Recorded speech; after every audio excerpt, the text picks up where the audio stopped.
These days, big property management companies, even individual investors, are making no-contact keyless entry tours available for prospective tenants or buyers. Problem is, people are finding ways to hack the system and make themselves feel right at home for as long as they can.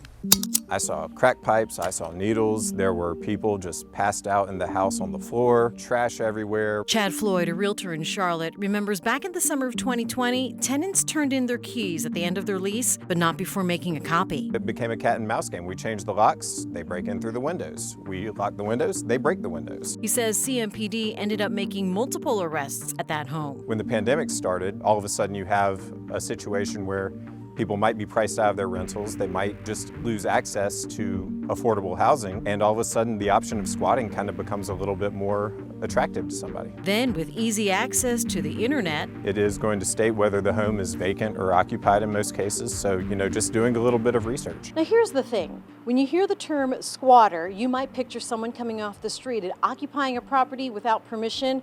While that is true, by definition, squatters also have intent to claim ownership of that property. Otherwise, they're considered trespassing. So trespassing, you call the police comes out, they can arrest the trespasser.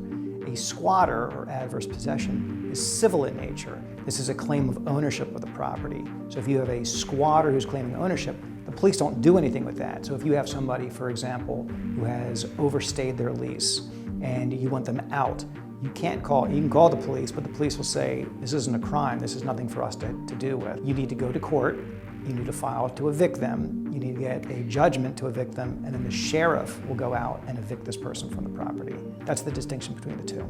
That attorney, Matt Fleischman, says the process of claiming adverse possession rarely happens and is known to take a very long time. So can the process of evicting someone from a property, but it is pretty straightforward.